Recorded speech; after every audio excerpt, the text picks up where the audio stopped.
Welcome. This chapter examines the history of Israel and Judah between 758 and 740 before the Common Era, a period of political turbulence and prophetic activity. In Israel, Menahem ruled amid growing pressures from powerful neighbors, including the Babylonians and the Assyrians, whose influence shaped regional politics. Following Menahem, rulers such as Pekah presided over continued instability, while in Judah, Jotham strengthened internal governance and maintained relative stability. Religious and moral guidance during this period came from the prophet Isaiah of Jerusalem, whose eloquence and literary skill mark him as a central figure. His first public address established the themes of justice, faithfulness, and hope, and his later speeches reinforced these messages. Isaiah's words had both immediate impact on the leaders and lasting influence on religious thought. His disciples, characterized by their dedication and spiritual insight, helped transmit his teachings. Meanwhile, prophets such as Zechariah continued to warn the people, foretelling consequences for moral failure and the need for repentance. This era reflects the interplay between political events and prophetic guidance, setting the stage for future crises and reforms in both kingdoms.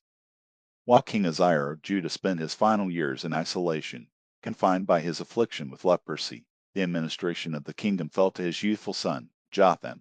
In the northern kingdom of Israel, the 10 tribes, Menahem, a ruthless and cruel usurper, ruled with an iron hand from 768 to 758 before the Common Era. Both Judah and Israel continued in familiar patterns of governance and oppression, largely unaware that dark clouds of disaster were gathering on the distant horizon, clouds that would bring devastation from the north. From the regions of the Euphrates and Tigris rivers, the powerful empires of Assyria were advancing, poised to strike with overwhelming force. The Assyrians, having extended their dominion across the northern, eastern, and western lands, turned their attention to the south. Their immediate objectives were the seacoast of the Phoenicians, whose wealth and maritime trade had long been coveted, and further, the kingdom of Egypt, whose resources and renown had drawn the ambition of empires for centuries. For the first time, an Assyrian army set foot upon Israelitish soil when King Paul, a monarch of Assyria, invaded Samaria, the capital of the northern kingdom. King Menahem, faced with this formidable threat, did not dare to summon his armies in opposition.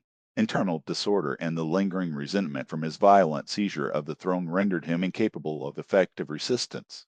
His own people despised him for the cruel means by which he had gained power, and the allies of the murdered king nursed their hostility, silently urging the Assyrian invader to depose him. To preserve his rule, Menahem approached King Paul and offered a substantial tribute to ensure that his throne would remain secure. Paul accepted the payment, withdrew from the kingdom, and carried off wealth and prisoners. Menahem did not draw the sum from his own treasury. Instead, he compelled wealthy citizens to provide 50 shekels each, a heavy tax at the time. This arrangement marked the beginning of the decline predicted by the prophet Amos half a century before, who had foretold that a distant nation would carry the Israelites into exile beyond Damascus. In truth, Israelites were taken to the lands near the Tigris or elsewhere in the vast Assyrian Empire. Despite these tributes and alliances, the power of the 10 tribes appeared outwardly unbroken. The kingdom still maintained 60,000 affluent men capable of paying tribute, war chariots, fortifications, and other military resources. Yet the decay of the nation, foreseen by prophets, had already begun to take root. Menahem is believed to have introduced Assyrian religious practices, including the worship of Milena, the goddess of love, whose cult demanded abandonment of virtue and indulgence in immorality.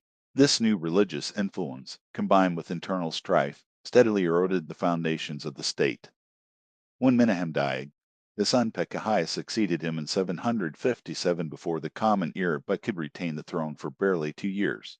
Pekahiah's own charioteer, Pekah, son of Remaliah, orchestrated a conspiracy, assassinated him in the palace at Samaria in 756 before the Common Era, and claimed the vacant throne.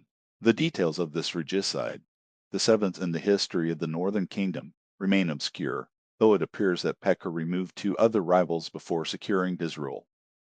Pekah, who reigned from 755 to 736 before the Common Era, proved an inconsiderate and ruthless sovereign. He oppressed his people more severely than any of his predecessors.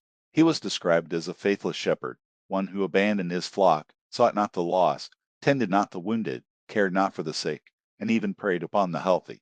To defend himself against the advancing Assyrian Empire, Pekah entered into a coalition with neighboring rulers, a plan likely orchestrated in Damascus, which had once more been restored to a king named Rezin.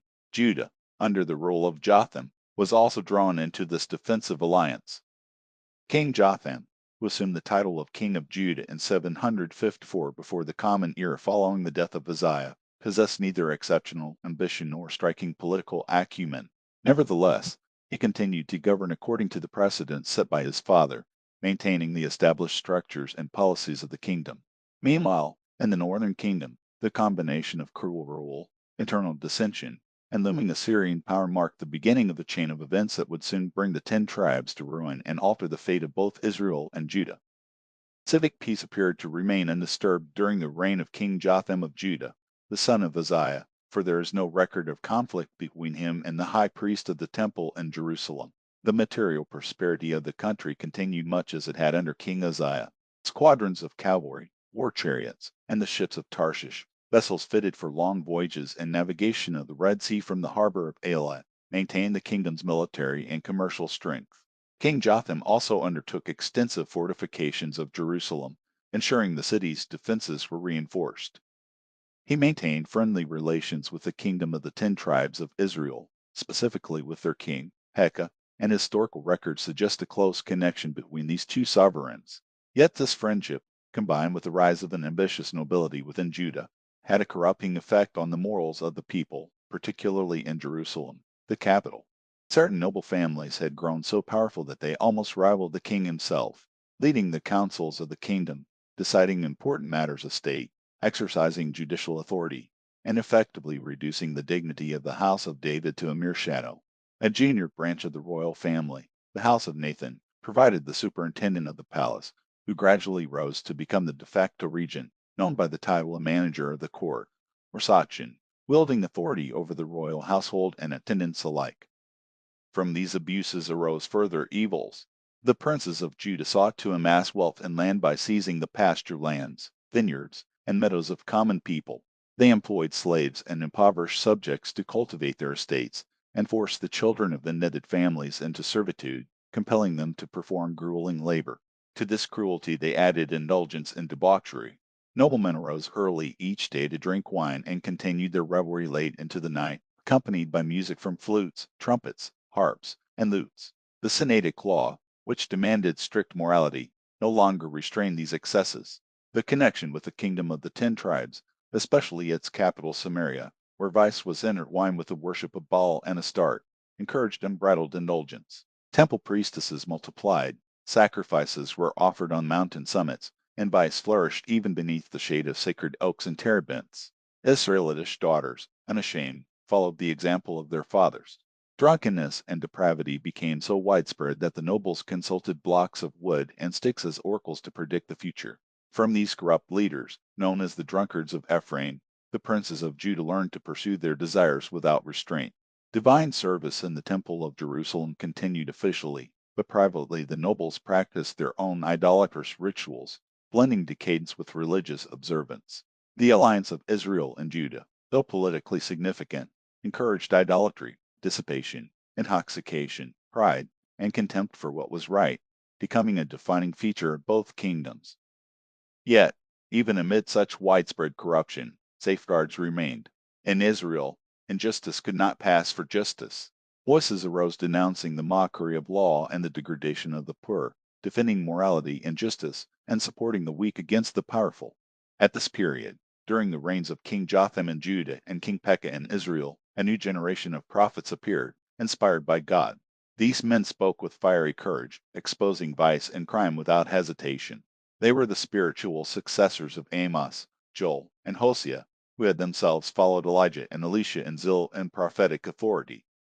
Foremost among them was Isaiah, son of Amoz, a prophet from Jerusalem. Alongside contemporary prophets such as Zechariah, Hosea II, and Micah II, Isaiah possessed the courage to confront wickedness and the eloquence to call out the guilty. He surpassed all his predecessors in depth of thought, clarity, and beauty of expression, combining simple speech with poetic rhythm, biting irony with inspiring language, and profound insight with clear prophetic vision. Little is known of his private life, though it is recorded that his wife also possessed prophetic insight. Isaiah wore the traditional prophet's garment of goat's hair and devoted his life entirely to his vocation, to expose wickedness, to warn and exhort the nation, and to hold before it the vision of a future that demanded devoted effort. He gave his children symbolic names, each serving as a prophetic sign, indicative of future events. Isaiah began his prophetic mission in the year of King Uzziah's death, 755 before the Common Era, at approximately 33 years of age. He announced his divine election to the nation, likely upon the Temple Mount in Jerusalem, conveying the vision that had been vouchsafed to him. In this vision, he described a dream in which he had seen Jehovah Zebaoth, the Lord of hosts, enthroned on a high and exalted throne, surrounded by the winged seraphim, whose presence illuminated the divine majesty and inspired the prophet to deliver his message with unwavering zeal. The vision began with a chorus of celestial beings, the seraphim, each one crying in succession, Holy, holy, holy is Jehovah Zebaoth, the Lord of hosts, with voices so thrilling and potent that the very supports of the temple trembled beneath their proclamation. The prophet Isaiah, beholding this divine spectacle, cried out in anguish, Woe is me, for I am undone, I am a man of unclean lips, and I dwell in the midst of a people of unclean lips, for mine eyes have seen the King, the Lord of hosts. Then one of the seraphim flew toward him, holding a live coal in its hand, taken from the altar with tongs. The seraph touched the coal to Isaiah's lips and declared, Lo, this hath touched thy lips, thine iniquity is taken away, and thy sin is purged. This ceremonial cleansing marked the beginning of Isaiah's mission, a solemn anointing to speak with authority against the sins of the nobles of Judah. In his earliest addresses, he merely hinted at the moral corruption surrounding him, signaling that the leaders were indifferent to pure influences. In subsequent discourses, which have been preserved for posterity, he addressed the princes of Judah with unparalleled clarity, holding up a mirror to their folly and sin. Isaiah described the ideal destiny of the people of Israel, the sacred law entrusted to them, and the temple, the visible embodiment of divine presence. He invoked the words of an older prophet, for from Zion shall the law go forth, and the word of the Lord from Jerusalem.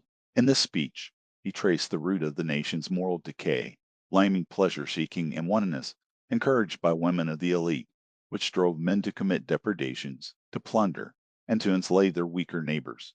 He vividly depicted the daughters of Zion and their love of display, a spectacle that revealed the depth of social and moral corruption. Yet Isaiah did not leave his audience in despair. His tone shifted, offering hope and protection. The Lord will create upon every dwelling place of Mount Zion, and upon her assemblies, a cloud and smoke by day, and the brightness of a flaming fire by night. For upon all the glory shall be a covering. There shall be a tabernacle for a shade in the daytime from the heat, and for refuge, and for a covert from tempest and from rain.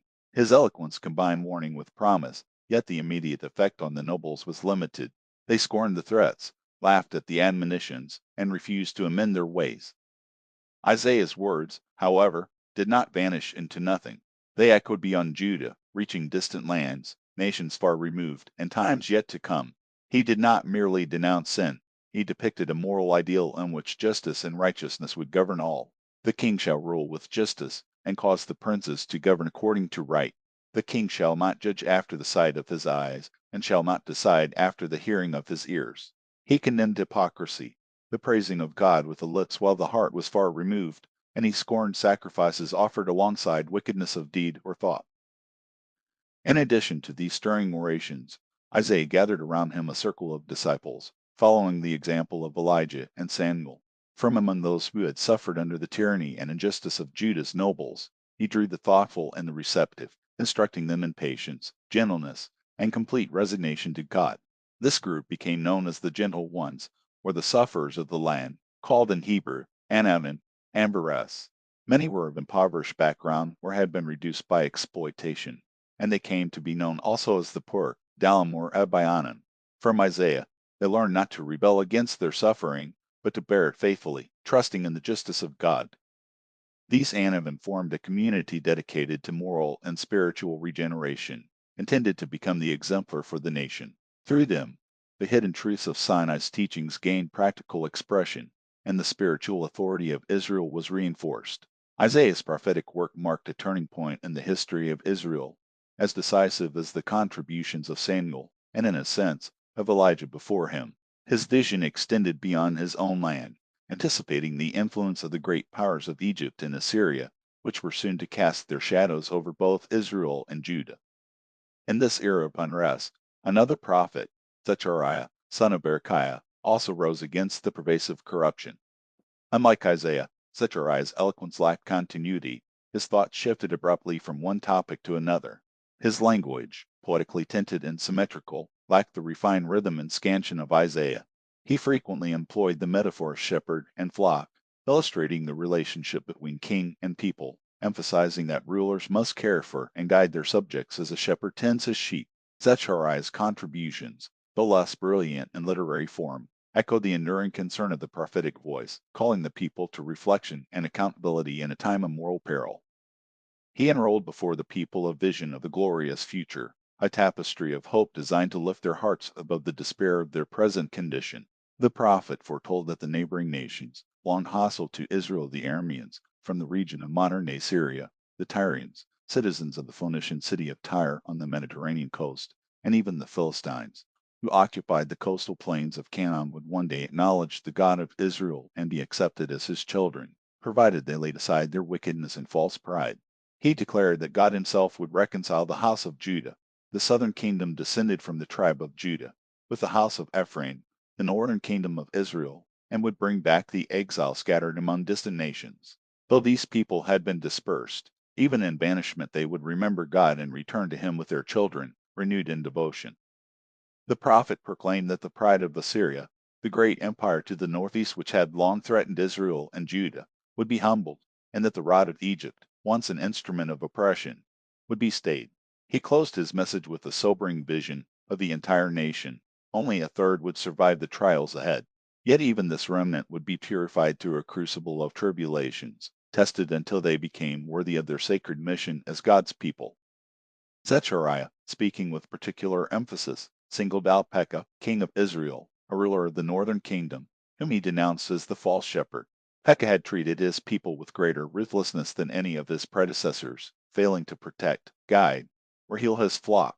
The prophet explained that God had appointed a shepherd over the nation, providing him with two symbolic staves, one named mercy and the other named concord. But the people had rejected God, and in consequence, God had rejected them. The staff of mercy was broken, representing the annulment of the covenant with all the tribes of Israel.